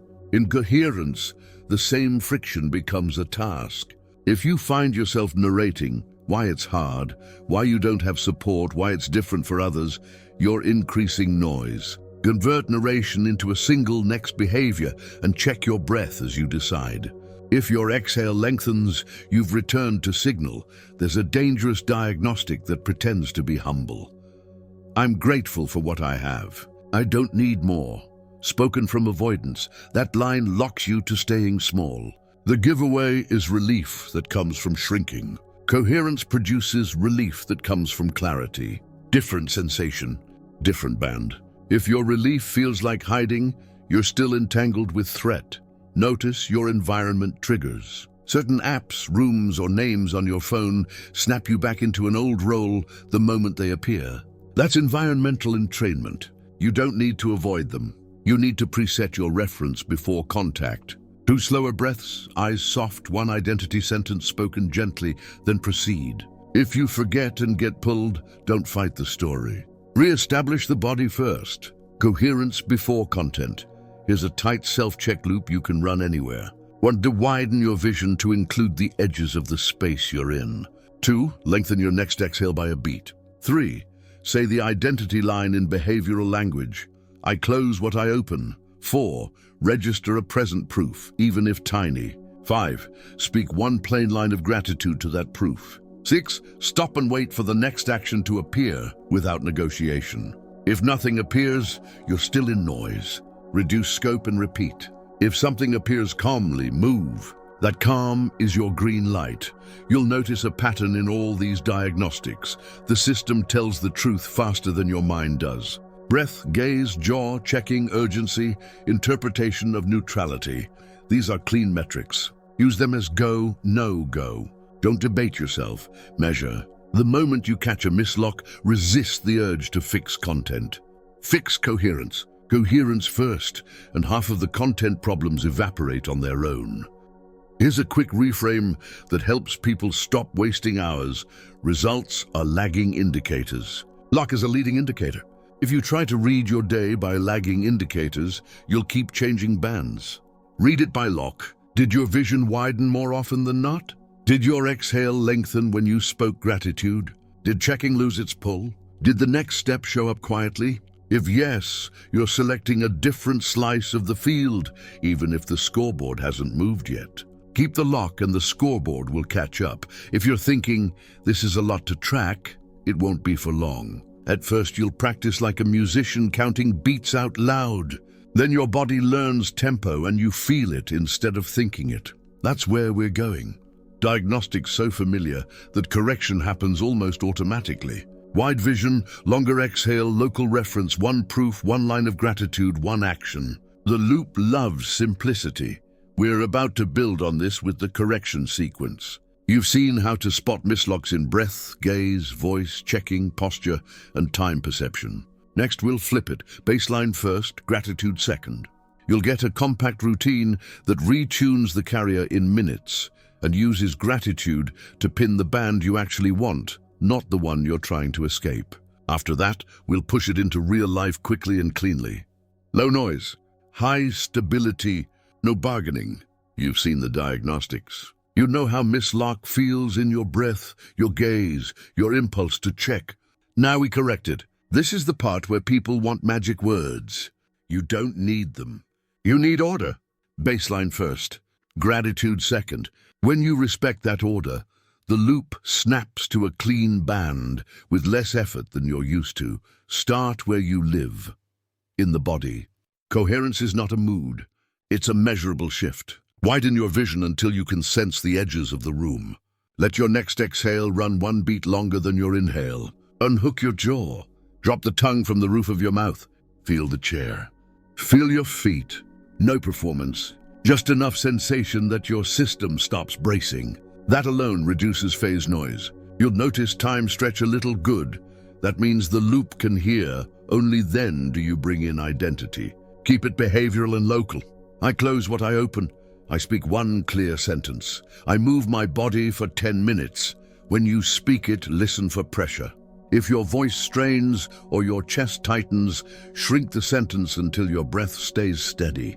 The sentence is not a slogan, it's a reference frequency. If it's too big, it becomes noise. If it's simple and true, the loop snaps. Now register proof. Present tense, undeniable, 1 to 3 signals that match the reference. You set a timer. You opened the file. You scheduled the call. You took the 10-minute walk. No embellishment. Let the proof land in your nervous system. The body marks "this is me" faster than the mind does. You may feel a small warmth, a wider view, or an impulse to move without negotiation. That's the lock forming. This is the window for gratitude. Not before, now. One plain line that waits the proof you just registered. I'm grateful I started the timer. I'm grateful I said the clear thing. I'm grateful I moved, even a little. Speak it softly, like you're labeling a fact. The point isn't to get high. It's to increase the precision of the new signal so your predictive system updates the prior and the field selection stabilizes. Pause. Don't rush to prove it worked. Let your body settle around the line you just spoke. Watch what appears next. In a clean lock, the next action tends to show itself without negotiation.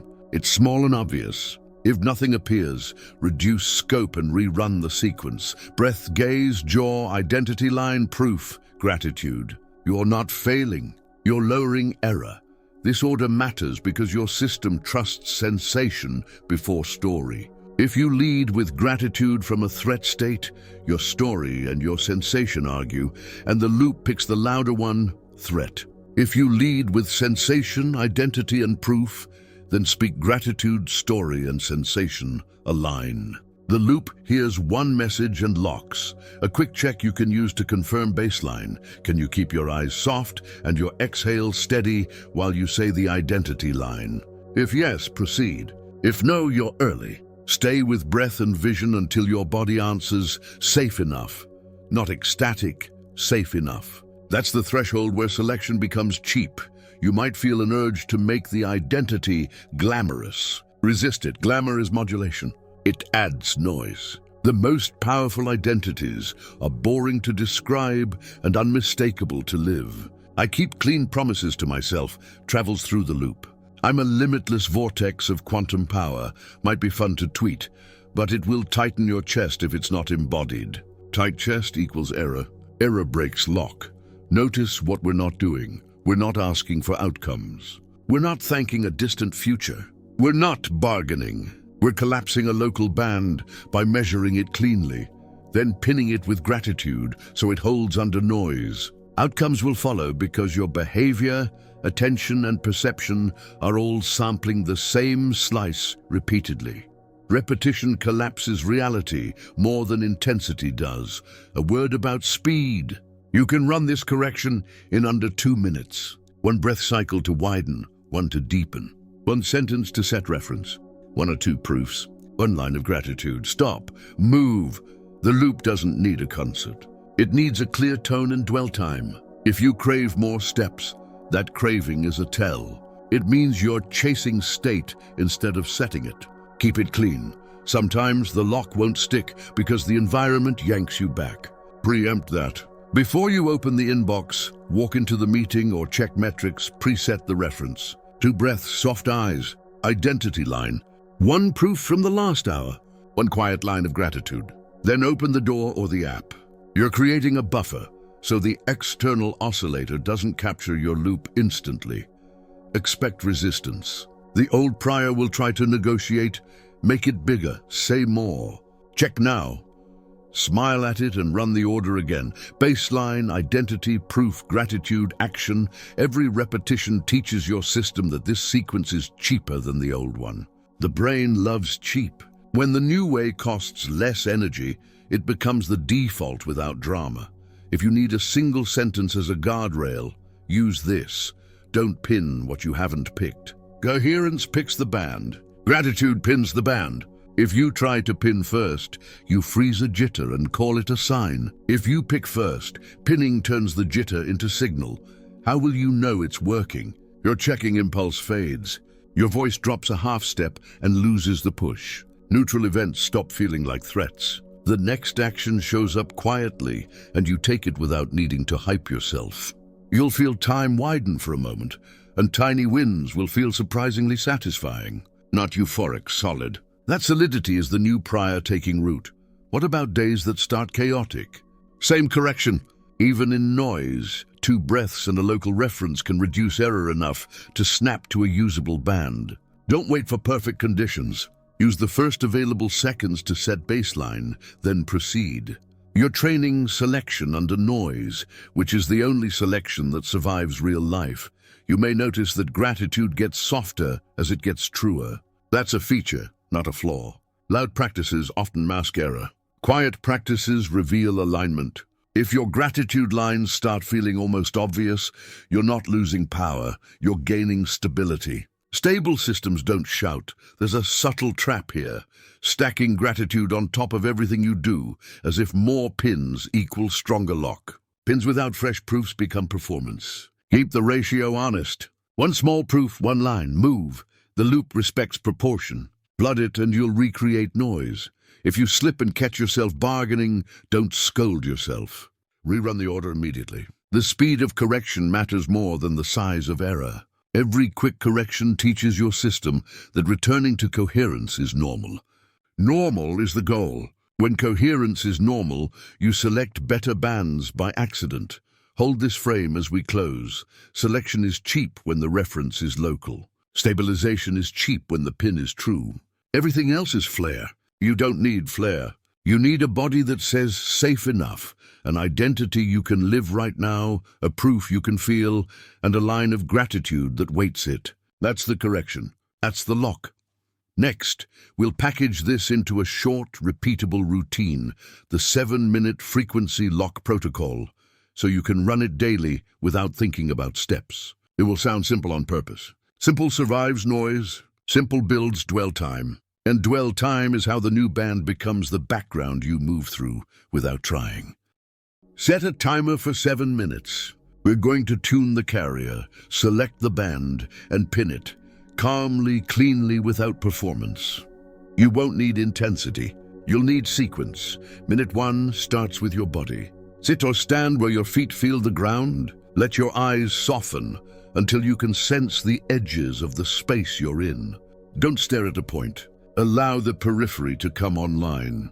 Take one exhale that lasts a beat longer than your inhale. Then another. Unhook your jaw. Let the tongue drop from the roof of your mouth. Feel the weight of your hips or your heels. This is coherence by sensation, not by story. The signal you're broadcasting is safe enough. Safe enough widens bandwidth.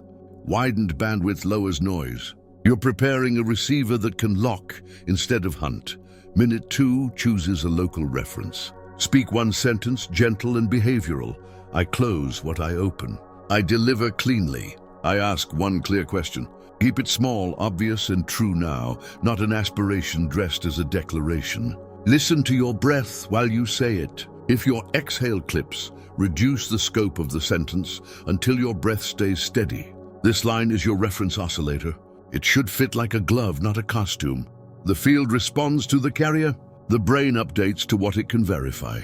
Give both a frequency they can trust. Minutes 3 and 4 gather proof. When 3 present tense signals, no flourish. You started the file. You scheduled a block. You moved your body. You asked for what was needed once, not 5 times. Register each proof with your attention for a few seconds. Let your eyes stay soft while you notice it. Feel the small, unmistakable shift when your system says, yes, that happened. That feeling, often warmth in the chest or a slight spread in your vision, is your loop detecting a clean match. Proofs aren't motivational. They're the data your predictive system needs to lower the precision of the old prior and increase the precision of the new one. Minute 5 is where gratitude belongs. Not before, now. Speak one plain line per proof as a weight, not a wish. I'm grateful I opened the thing I said I would. I'm grateful I set time aside and protected it. I'm grateful I said the clear sentence. Keep your tone level, no push. You're not trying to create a high. You're increasing the signal-to-noise ratio by telling your system, this is who we are. When the weighting is clean, your breath naturally lengthens and your gaze stays wide. If instead you feel a surge to check your phone or to prove it worked, pause and return to minute 1. Coherence before content. If the body relaxes, continue. Minute 6 listens for the next action that expresses the reference. Don't hunt, let it appear. In a clean lock, it shows up quietly and obviously. Close the tab you don't need. Send the 2-sentence note. Begin the first paragraph. Step outside for a 10-minute walk. Put the meeting agenda in writing. If multiple options crowd in, choose the smallest that only this identity would choose. The loop respects minimal, unequivocal moves because they're cheap to repeat. You're training selection under noise, not auditioning for a breakthrough. Breakthroughs are what stable systems call Tuesday. Minute 7 is action. Do the thing right now while staying coherent. Wide eyes, longer exhale, quiet voice, no rush. Your movement is the final measurement that collapses the band into lived reality. If your body tightens as you begin, back up 1/2 step. Simplify the action until your breath stays steady. You're not lowering standards. You're reducing phase error so the lock holds. When the minute ends, stop deliberately. Put a mental period on it. That period teaches the loop completion. Completion builds trust. Trust stabilizes the reference. That's the protocol. 7 minutes. Coherence, reference, proof, pin act. Simple by design. Simple survives noise. You'll notice 2 temptations. The first is to make it grand. Grand breaks it. The loop doesn't reward performance. It rewards repeatability. If you feel the itch to add mantras, music, or a dozen steps, read the itch as noise. Return to the order. The second temptation is to judge outcomes mid-routine. Mid-routine judgment is a relic of the old band, where checking equals safety. Replace outcome checking with state checking. Ask, is my vision wide? Is my exhale longer? Did one next action appear without negotiation? If yes, you're locked enough. Proceed. A few cues will keep you honest. If the identity line requires you to raise your voice, it's too big. Shrink it until you can whisper it and still feel steady. If finding 3 proofs feels forced, your reference isn't local. Adjust it until proofs appear without searching. If gratitude lines make you want to bargain so that this happens, you've slipped into distance. Strip the clause. Speak only what's true now. If action arrives as a performance, impressive, dramatic, complicated, that's purchase energy. Simplify until the impulse to perform dissolves. This routine is small, but it's not fragile. You can run it anywhere, before opening your inbox, before a meeting, in a parked car, at the kitchen counter. 2 breaths, 1 line, 3 proofs, 3 weights, 1 action. You're teaching your system to prefer this sequence because it costs less energy than your old one. The brain is an energy economist. When coherence becomes cheaper than bargaining, it will choose coherence without your supervision. That's what we want. Selection as a habit, not a performance. Expect hysteresis. The old band won't surrender instantly just because you found a clean signal. Give the new one dwell time. For the next few days, judge the routine by whether your state stabilizes, not by whether the scoreboard moves. Lagging indicators will lag. Leading indicators, breath, gaze, impulse to check, ease of next action, will tell you the truth sooner. If you need a number, aim for 3 runs per day at natural boundaries. Start of work, midday reset, transition into evening. 7 minutes each, 21 minutes total. That's enough to shift a carrier if you keep it clean. If you miss a run, don't compensate with a longer session later. That invites drama. Just do the next 7 minutes when you remember. Consistency lowers noise more than intensity does. If you hit resistance, urgent reasons why you can't stop for 7 minutes, that's your old prior arguing for its reward. Give it a nod, then run the sequence anyway. You're not negotiating with it. You're demonstrating that the new way is cheaper and calmer. Systems follow cheap and calm. A word about environment. Certain triggers will try to yank you back.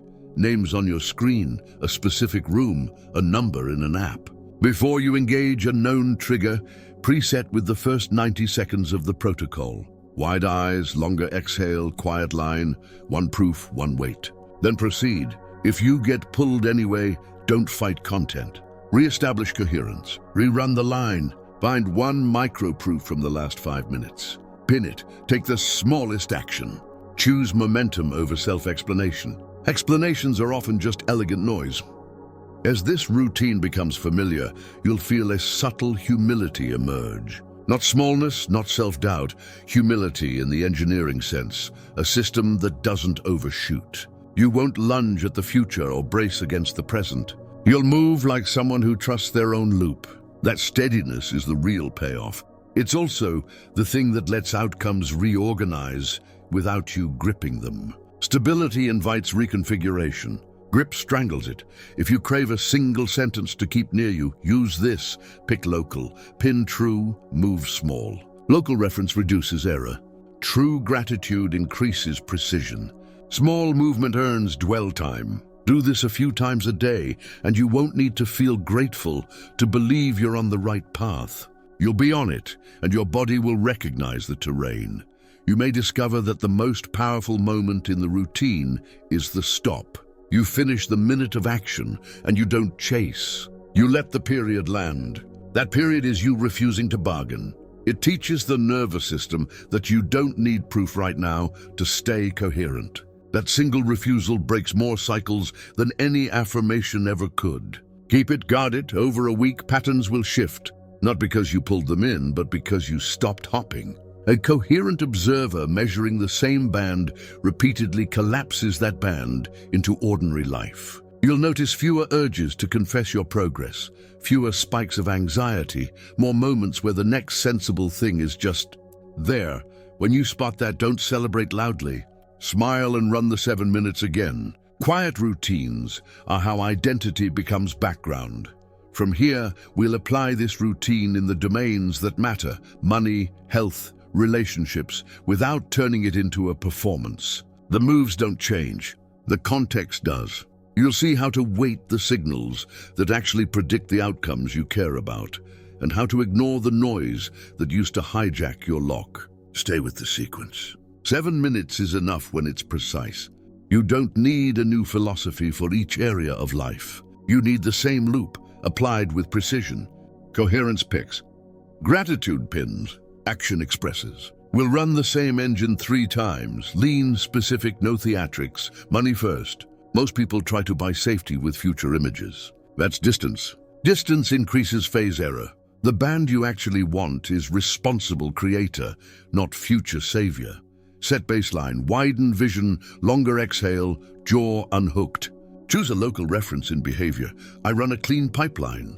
Not glamorous, clean. Collect present proof. 1 invoice sent, 1 25-minute deep work block on revenue work, 1 expense categorized without judgment. Pin with 1 plain line per proof.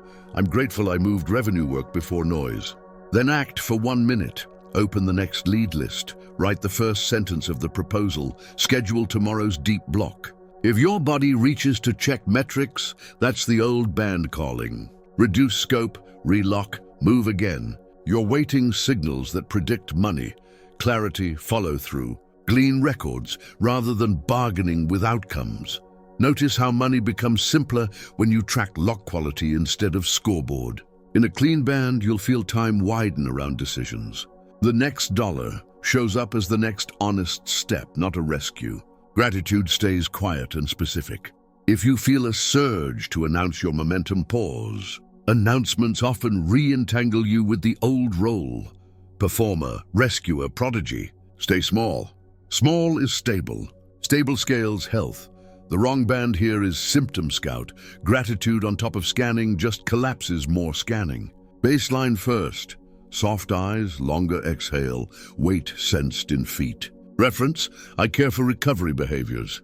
Proof, hydration before noon, 10 minutes of easy movement, lights down 30 minutes earlier last night.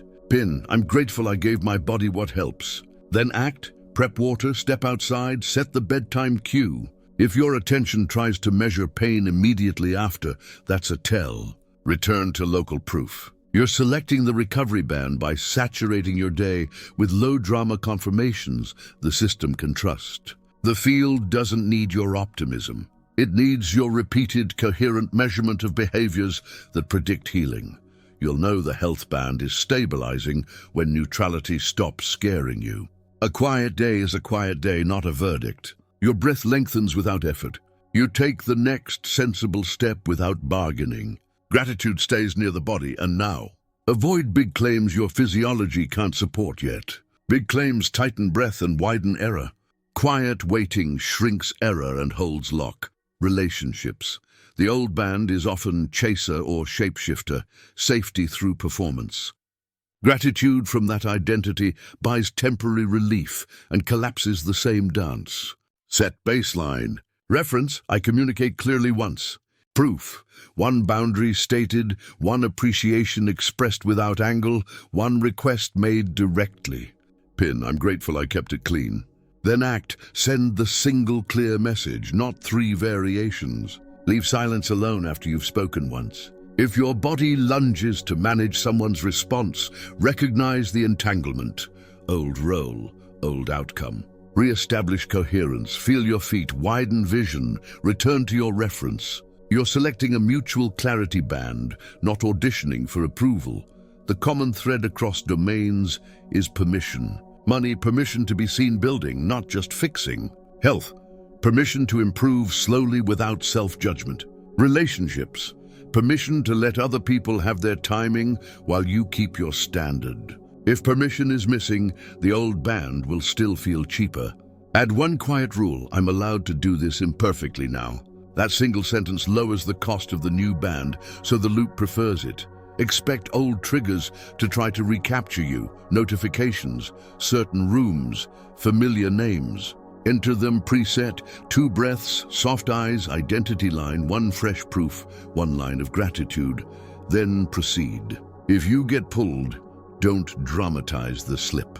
Shorten the time to relock. That speed is the real skill. Systems don't fail because they wobble. They fail because relock is slow. Keep examples minimal, keep proofs undeniable, keep gratitude local. In money, pin behaviors that move revenue, not fantasies about windfalls. In health, pin care signals, not future milestones. In relationships, pin clarity and congruence, not imagined responses. When you do, you'll notice the same sensation across all 3. A quieter voice, a wider view, and an obvious next step that costs less energy than your old habits. That sensation is selection doing the heavy lifting. If you need a single question to keep you honest, use this before you speak any gratitude line in any domain. Is this waiting a present proof inside the band? Or am I bargaining with a future I don't yet inhabit? If it's waiting, proceed. If it's bargaining, return to baseline and reduce scope until it's true. Carry the 7-minute routine into these contexts as a template, not a ceremony. The moves don't change. Coherence, local reference, present proof, quiet pin, small action. Do it at natural boundaries, before money work, before body care, before a key conversation. Dwell, don't force. The old loops will look less tempting as the new band becomes lazy, effortless to maintain. From here, we'll tighten the system with debugging. Hysteresis, dwell time, and a counterintuitive ally, small, purposeful noise, to help the lock hold when life gets loud. You don't need bigger practices. You need a receiver that stays steady under weather. That's next. You've got the loop running, coherence picks, gratitude pins, small action expresses. Now we make it resilient. Real life introduces noise, emails, delays, opinions, weather, and your system will try to snap back to the old band. That snapback has a name, hysteresis. It's the system's tendency to resist switching states unless the new state is held long enough. If you don't plan for it, you'll think you failed. You didn't. You just didn't give the lock enough dwell. Here's the core move. Set dwell time before you judge results. Pick a window, say 72 hours, where you commit to running the sequence and measuring only state quality, breath length, peripheral vision, urge to check, ease of next step. No scoreboard decisions inside the window. Dwell creates stability. Stability lets the loop rewrite its lazy default. Without dwell, you flip bands briefly. Then the slightest noise pushes you home to the past. Hysteresis has another trick. It makes the old band feel weirdly right, even when you dislike it. That's familiarity, not truth. When you feel that gravitational pull, don't argue. Rerun the first 90 seconds. Widen vision, longer exhale, quiet identity line, one present proof, one simple line of gratitude, one small move. Treat relock as a micro skill. Fast relock beats heroic sessions. Wait, this gets stranger. A little noise can help you lock faster. That's stochastic resonance. Adding tiny, purposeful variation can make a weak signal more detectable. Translate that into daily practice. Slight novelty inside the same band. Change the chair, switch the writing tool, walk a different hallway. Try a 2-minute version of a task you usually do for 20. Not chaos, micro-variation. Novelty wakes the loop just enough to feel the signal again, without blowing coherence. To use noise on purpose, follow 3 rules. First, dose it small. If novelty tightens your breath, you've added too much and raised error. Second, keep it local to the identity band. The behavior still expresses, I close what I open. I speak one clear sentence. I move my body for 10 minutes. Third, return to baseline immediately after the variation. The point is detectability, not drama. Now about evaluation. Create a schedule that cannot be hijacked by mood. State checks can be continuous. Outcome checks are scheduled. For example, morning, midday, night, state only. Fridays at 3 p.m. outcomes. Inside the week, you're a mechanic, not a judge. You tighten bolts. You don't write reviews. On review day, you read the pattern, not the spikes. Fewer compulsive checks, more quiet actions, more moments of wide vision. If those trend up, you're compounding, even if the scoreboard is late. Think in signal-to-noise ratio.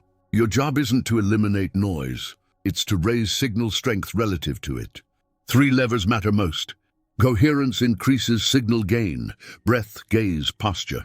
Local reference reduces error, behavioral identity, not grand claims. Present proof increases precision.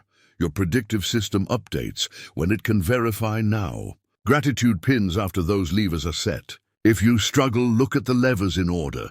Don't fix modulation while the carrier is jittering. Build a lock budget for your day.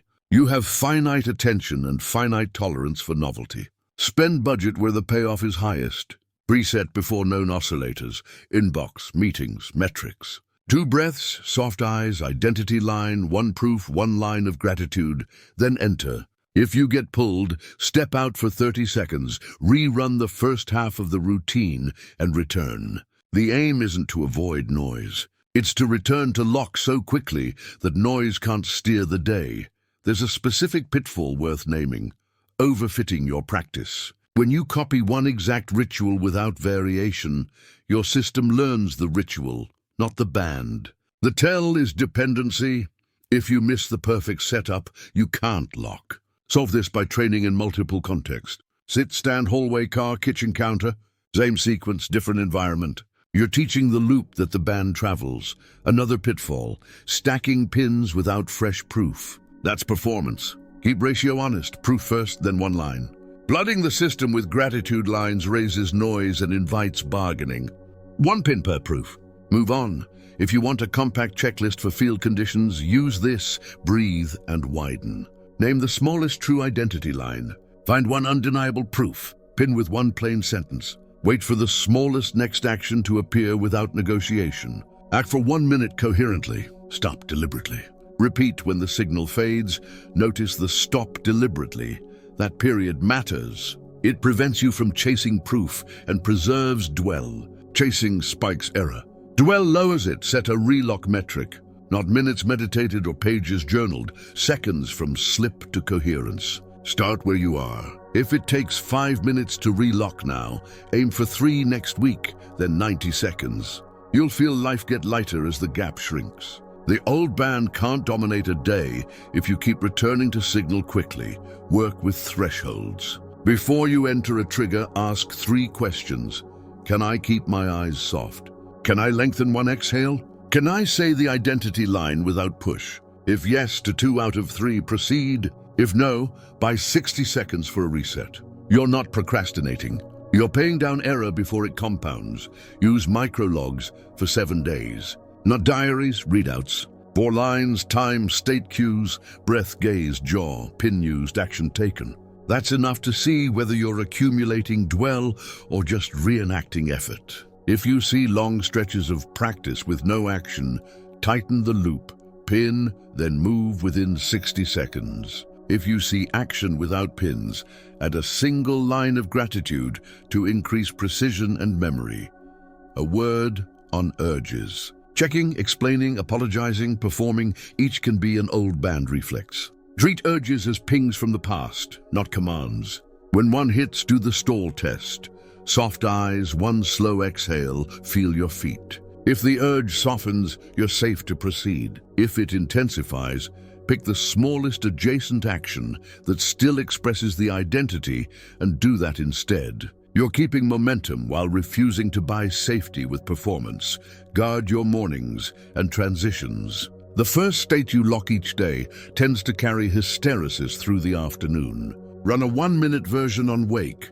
Widen, exhale, identity line, 1 proof from yesterday, 1 pin, 1 micro action. Same at transitions, before lunch, after lunch, end of work, before evening. The goal is rhythmic stability, not a single perfect session. If you hit a plateau, don't escalate intensity. Reduce error. Return to smaller, truer identity lines. Shorten actions until breath stays steady. Introduce 1 unit of novelty and then remove it. You're recalibrating sensitivity, not proving dedication. Plateaus usually break when you lower noise, not when you push harder. Measure the right victories. Fewer compulsive checks, lower voice pressure, faster relock. More moments where the next step appears without negotiation. Wider vision under load. These are signs that selection is stabilizing. Treat them as gold. They predict outcomes better than outcomes predict themselves. One more stranger point. Boredom is often a sign of success. When the band becomes ordinary, you'll miss the highs that came from chasing. Don't misdiagnose the absence of drama as the absence of progress. Stability feels plain. Plain is powerful. Let plain accumulate.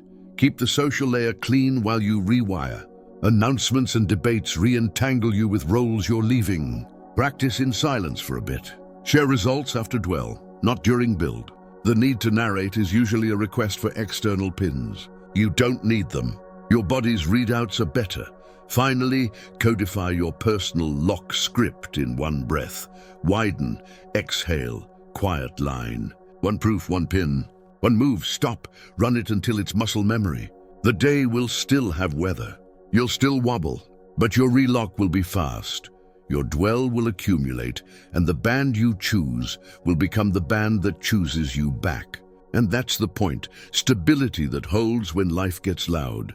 Next, we upgrade the reference oscillator itself. You'll shift the carrier, the identity state, so the loop locks to a version of you that doesn't need constant management. When the carrier is true, the pins get quiet, the moves get smaller, and reality reorganizes as a side effect. You can't out-practice a carrier that contradicts your target band. If the identity underneath your routines is the struggler, every technique rides on a struggler wave. Wins feel temporary. Setbacks feel definitive. Even your gratitude becomes compensation. Today, we change the reference oscillator itself, quietly, cleanly, so the loop locks to a version of you that doesn't need constant management. Start by listening deeper than your thoughts. Identity announces itself before you speak. It's in your breath when you're not thinking about breathing. The way your eyes settle when the room goes quiet, the tone that forms in your throat as you read a subject line. That ensemble is the carrier. When it's coherent, the loop finds phase quickly. When it's incoherent, you hunt, you bargain, you over-explain. The fix isn't louder content. It's a different carrier. Here's the truth most people dodge. Identity is not a slogan. It's a permission structure. The system needs to feel allowed to be the new version, or it will track back to the old one, even while you say the right words. So we'll edit permission first. You'll grant yourself explicit allowances that make the new band cheaper than the old. Cheap wins in biology. Cheap becomes default. Breathe once, long and low. Widen your vision until you can sense the edges of the space you're in. Drop your jaw. Let the tongue fall from the roof of your mouth. That's you telling the system, safe enough. Without this cue, identity claims feel like a threat and the loop rejects them. Now locate the role you've been living by reflex. Name it without drama: the chaser, the rescuer, the grinder, the ghost, the prodigy. Roles carry rules and rewards. Find the rule. I get belonging when I fix. I get worth when I win. I get safety when I stay small. That rule is the true lock. If you try to paint a new identity over it, the old reward structure pulls you back. Replace the rule with one your body can accept today. I get belonging when I set clear boundaries. I get worth when I deliver cleanly. I get safety when I move steadily. Keep it simple and behavioral. This isn't fireworks, it's wiring. If the replacement rule makes your breath clip, reduce its scope until your exhale lengthens. The exhale is your truth detector. Now speak the identity as a behavior, not a title.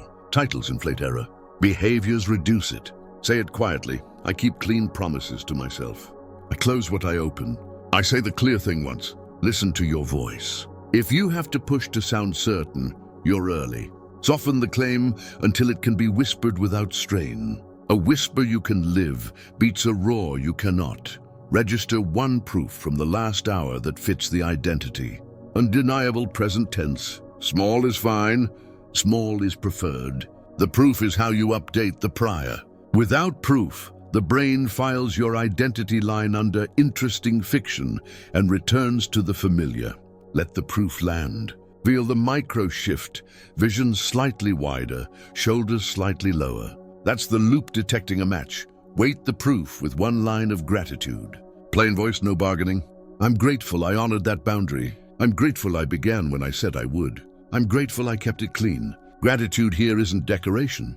It increases the precision of the new data, so the prior updates faster. If you feel the urge to check for responses or results, pause. That urge belongs to the old role. Let it pass like weather. Language matters, but only in service of state. Replace future tense with present capability. Not I will be consistent, but I keep small promises today. Not I am unstoppable, but I return to signal quickly. Capability statements reduce distance. Distance is error. Error breaks lock.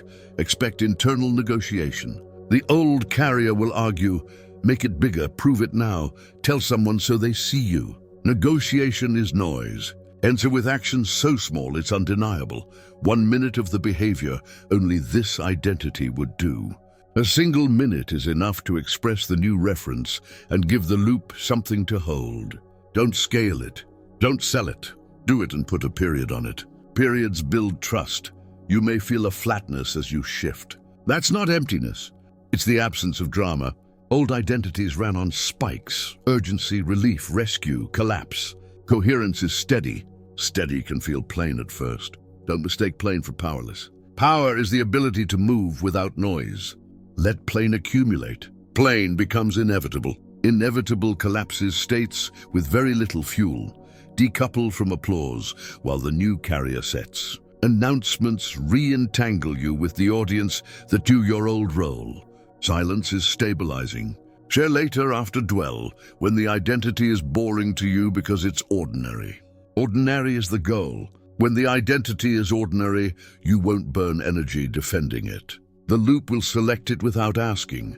Guard your inputs. Certain interfaces and names act like external oscillators that yank you into the past. Preset before contact. 2 breaths, soft eyes, 1 identity line, 1 proof, 1 quiet pin. Then engage. If you get pulled anyway, step out for 30 seconds and re-establish the body before you try to fix the story. Body before story is not a mantra, it's physics. The carrier sets the measurement context. Context determines collapse. Let's tighten the mechanism. Predictive processing says your brain balances the precision of priors with the precision of sensory input. Old identity, high precision prior. Your job is to increase the precision of new, role-consistent sensory data. Tiny, present actions felt in a coherent body, so the system trusts the new map. Every clean proof lowers the old prior's precision a notch. Every quiet pin raises the new one. Over a handful of cycles, the identity updates. Not because you convinced yourself, but because the math of prediction made the new path cheaper. Hysteresis still applies. Give the new carrier dwell time before you judge it. For 72 hours, measure state and expression, not applause. Did your eyes stay wide more often? Did you return to signal faster? Did you speak the clear sentence once and leave it? Those are the right metrics. Scoreboards lag. Carriers lead, watch for the costume trap. External markers without internal reference create a split. You look the part and collapse the old state. The tell is agitation after the display. If your breath tightens when you put on the costume, new title, new tool, new aesthetic, you're modulating without a carrier. Strip back to invisible proofs, things no one sees but you cannot deny. Invisible changes the identity. Costumes change the feed. As the new carrier stabilizes, you'll notice a quiet decrease in negotiation. The next step appears with less debate. The compulsion to check fades. Your voice drops half a key and loses the push. Neutral events stop feeling like verdicts. You won't need to talk yourself into action. You'll already be moving. That's not motivation. That's lock. If resistance spikes, don't escalate intensity. Reduce scope. Shorten the identity line until your breath lengthens as you say it. Shrink the proof until it's trivial to accept. Let gratitude be almost boring. Boring is strong. The loop respects repeatable more than impressive. Repetition, not spectacle, reassigns who you are. Keep one sentence near you as a failsafe. The carrier always wins. If your day goes sideways, don't argue with outcomes. Ask, what carrier did I wake with? Then change it in the smallest way the system will accept right now. 2 breaths, soft eyes. 1 identity line you can whisper. 1 proof, 1 pin. 1 minute of expression. Stop, return to your day. That tiny pivot changes selection more than an hour of self-critique ever will. When in doubt, test with the stall. Say the identity line and then stay still for 15 seconds. If your body surges to perform or to check, you're still entangled with the old role. If your body settles and the next small step appears without negotiation, you're in the new band. Move. Let it be unremarkable. Unremarkable is how identity becomes background. As this stabilizes, gratitude will get quieter. That's not a loss of power. It's a gain of efficiency. Loud pins were compensating for error. Quiet pins confirm alignment. Keep them attached to proofs, not promises. 1 line per proof, then move. If you catch yourself stacking lines, you're drifting back toward performance. Cut the stack. Keep the period. We're nearly done with the heavy lifting. You've corrected the sequence, built a protocol, debugged under noise, and now upgraded the carrier. The final step is integration. 7 days where you let stability do the work. We'll set dwell, pick checkpoints, and use a minimal scoreboard so you can watch identity turn from practice into environment. No theatrics. Just a week of clear selection becoming ordinary. That's next. For the next 7 days, let stability do the work. No big declarations, no bargaining.